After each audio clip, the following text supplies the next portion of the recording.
Good evening, YouTube. This is Mr. David Pope, and this program is called Atheists and Foxholes. This is sort of a response to a request by the Thinking Atheists, who wants to film one of their podcasts about atheists and military service. Unfortunately, I'm not really actively involved with their podcasts. I am a subscriber to their YouTube channel, which means I only get to listen to these programs after the fact, after they're already posted onto YouTube. So this time, since I actually want to be involved in this program, I'm going to send this to them, and I'm going to release permission to the Thinking Atheists to use all of this or a portion of this in their upcoming program. My name is David Pope. I served in the military for 13 years. I enlisted in the United States Army in 1995. Served until 1999. I was a tank driver in the Army.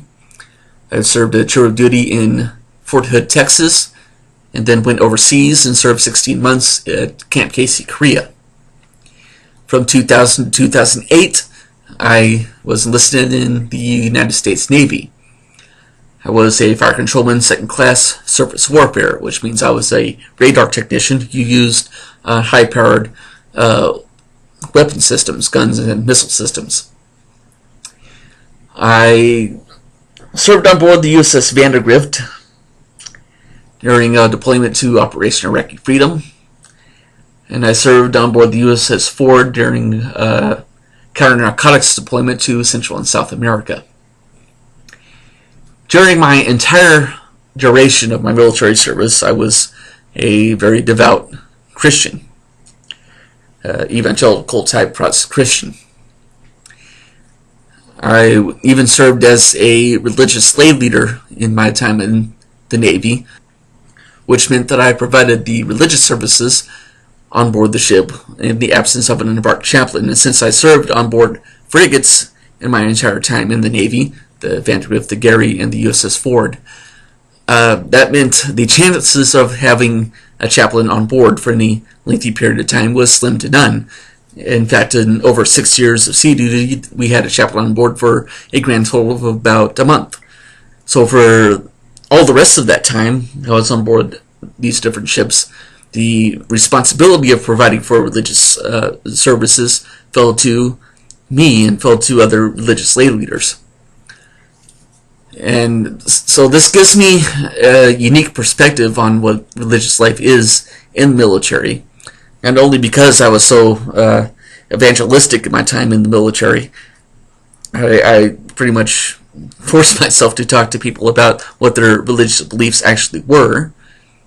But also because in my duties as religious lay leader, I had to coordinate efforts with other religious lay leaders, be they Catholics or Protestants or Jewish or Muslims. And that's how I can say, without fear of reprisal, I can definitely answer the question, are there atheists in foxholes? And the quick answer is, well, yes. But you wouldn't be listening to this program if you were interested in the quick answer.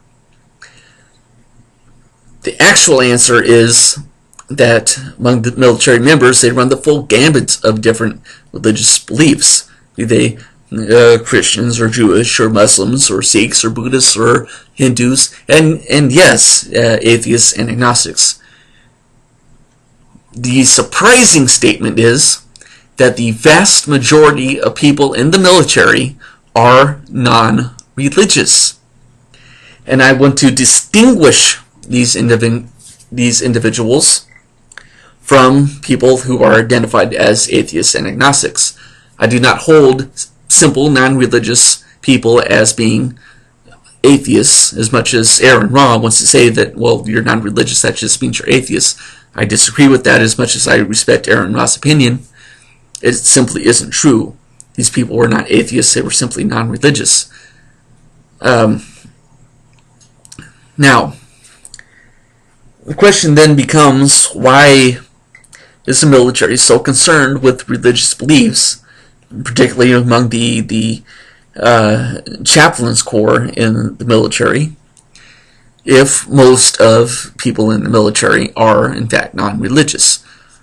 Why is there so much of a concern about religious beliefs? It is because, like all other employers, the military is required to accommodate religious practices. And that's why you have a chaplain's corps. That's why you have on-base chapel services. That's why you have religious slave leaders. So long as you have religious military members, you have to accommodate their religious beliefs. Now, the pure atheists would turn around and say, well, they don't have religious beliefs that they have to accommodate, but that isn't true. You have to also accommodate the, forgive me for saying this, the religious beliefs of the non-religious. This goes all the way back to the very first day of service when they're raising the right hand and taking their enlistment oath, when they're told very directly that they do not have to say, "So help me God," in their enlistment oath if they are non-religious. That is a prime example of accommodating religious practices for non-religious people. Chaplains especially are put into a very, very restricted position of being religious and yet not being allowed to be evangelistic, not being allowed to proselytize. They have to remain as ecumenical as possible, even in official ceremonies. Well, yes, they do lead a prayer, but is as ecumenical as possible and as inclusive as possible for all the religious beliefs. Now, this is something that causes concern not only for the atheists, but even for the fundamentalist religious beliefs that want to discriminate against the religious beliefs of all of the people, that, well, only their own religious beliefs deserve any attention. The atheists would like to say that no religious beliefs deserve any attention, and both of these positions are incorrect. You have to, by federal law, accommodate religious practices for all religious people. Now, we do have reports coming in that atheists or other non-religious people do, in fact, feel discriminated against due to religious service members going completely overboard in their, say, evangelism, for lack of a better term. My message to them is, if you really do feel that you're discriminated against, use your chain of command, report this to your equal opportunity advisor for your command. Don't just sit there and take it. Say something. And if your chain of command isn't listening, go to the next higher echelon chain of command. And if they still aren't listening, write to your congressman, express your concerns. But you have to be warned that, as I said, you have to accommodate religious practices. And it has to be as inclusive in nature as possible. And yes, this sometimes does mean that you have this bare appearance of an endorsement of religious practices. You walk around on base, you see the base chapel, you see all this money being spent for religious programs. But what most people fail to realize about the military chaplaincy program is that they don't just build a base chapel and it's only for one religion and it's only for religious purposes. A base chapel is used to accommodate religious practices of everybody on board the base, no matter what their religion happens to be. Chaplains, further, are not just limited to the needs of religious service members, although chaplains, when they are honest, sometimes chaplains aren't as honest as some others, but the honest ones will at least openly tell you that their primary duty is to provide for the religious needs of soldiers. But they also have their secondary duties, which include the basic morale and welfare of all soldiers, whether they are religious or not. This includes such things as acting as sort of liaison between the lower enlisted service members and their commanding officers. If there is a morale problem within the command, a chaplain normally stands toe-to-toe against the commanding officer and gives them shall we say, friendly advice on things that is happening within his command, and things that he should do to correct the morale and welfare problems within their commands. And that is something that a chaplain does. The chaplain provides counseling services and offers these counseling services to any service member, regardless of what their religion happens to be or if they're religious or not. Quite often, as I've seen firsthand, if there's a major issue, particularly among non-religious people, that the chaplain simply needs more help with, they will refer to these individuals to professional counselors, psychologists and psychiatrists, people in the Family Support Center on base, for example. So, no, a non-religious soldier should not fear to have to go to talk to a chaplain or to have a chaplain address certain issues. They should not fear that going to a chaplain means that they're going to be bombarded with religious statements. Because a chaplain is well trained and well informed that if you have this non-religious person that comes to talk to you, you will leave religion out of the conversation. They know this. And let's just say the chaplains don't want to lose their commissions by doing something as stupid as to try to proselytize their religion with soldiers that they know are non-religious. Now, all that having been said, everything I just stated basically only applies to what can be referred to as the rear. You're back on base, you're in garrison environment, or you're in the Navy, you're back in port, or conducting normal operations, quote unquote. There's never anything normal about military operations, but be that as it may. The statement of there being no atheists in Foxholes comes from the idea that if these non-religious soldiers, or atheists or agnostics, or simply non-religious soldiers, were deployed to combat operations and being placed in this position of high stress and constant danger, that their only recourse of action would be to turn to religion to try to sort out some of the issues that they're going through. And that's not true.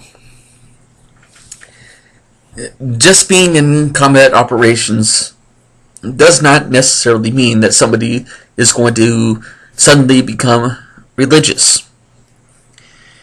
Now, it is certain that when you're back in the barracks, or back in the berthing compartment on board a ship, or on the mess decks, or in the chow hall, yes, you will talk about religion, as much as you will talk about politics, you will talk about philosophy, you'll talk about your families, you'll talk about education, you'll talk about just about everything. And you will keep that conversation going, even when you're on patrol, you're behind the machine gun, you're on duty, you're about to face danger. Right up till the last minute, you're still talking politics and religion and philosophy and all the rest of it. And that conversation still goes until all hell breaks loose. When the fecal matter hits the rotating air movement device, all that stuff goes out the window. When you are faced in mortal danger, you do not talk about religion. You do not talk about politics. You don't talk about philosophy. You don't talk about what you're going to do when you go home on leave. The only thing that you're concerned with is mere survival. That Arab guy pointing a gun at you.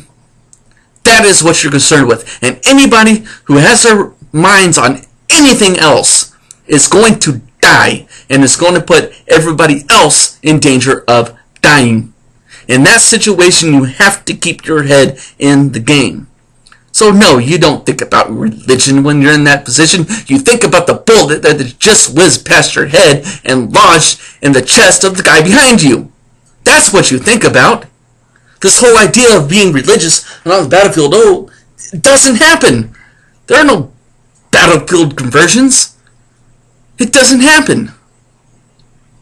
And as far as being a machine gun operator in the Gulf, that's what my duties was in combat operations, I did face this possibility.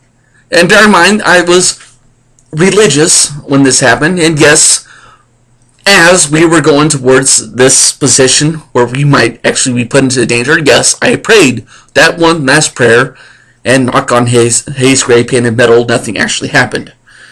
Okay? But do not think it didn't run through my mind what would happen if I did find myself with a bullet in the chest and I'm here bleeding all over the weather decks. What person would I want to see run up to try to rescue me? And I've tried as I might, I could not get past the only two people that I would want to see. I did want to either see the hardcore military gunner who would completely ignore me, allow me to bleed to death, grab the machine gun, and keep fighting the enemy and save the rest of the ship. Or I would want the stretcher bearer or the medical expert who would risk his life dodging bullets to grab me, put me on a stretcher, and take me to safety. Now notice that at no point in time in that statement did I say anything about religion. I would not care if the person was a Christian, or a Muslim, or Jewish, or atheist. I did not say if this person was male or female. I did not say if this person was gay or straight. I did not say anything about the guy's race. I have had the tremendous opportunity to serve with people all over the world. People who are white and black and Hispanic and Asian. People who are immigrants that were serving in the military just for the chance to get their American citizenship. I've met people who have immigrated to our country and served in the military for 20 years and they're still serving. I've met people like that, and I've had a privilege of serving with these people. What I'm doing right now with my life. Right now I'm in college, and I'm in a teacher education program, so I could be a history teacher for the one sole purpose of going back to the Department of Defense to provide educational services for the children of other military service members. That is my life's goal right now. Now, at this point, I'm not a Christian. I am an atheist. I'm not ashamed of saying that. I've said that publicly. I've said that out loud. I've said that to school administrators. I'm not ashamed of that. And I want to personally thank some of these YouTubers, like Non-Stamp Collector and Aaron Raw, 43 Alley, Bionic Dance, and of course the Atheist Experience and the Thinking Atheist.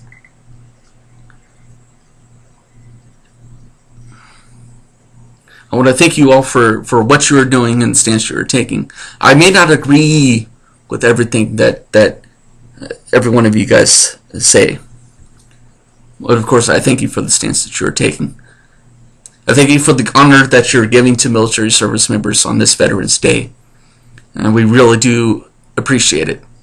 Sometimes, I will acknowledge, it is difficult for non-religious people to serve in the military and see people around them that are overtly religious. But I still hold the message that if you're ever put in a position where you do feel that you are being discriminated against, bring that up, address it to the chain of command.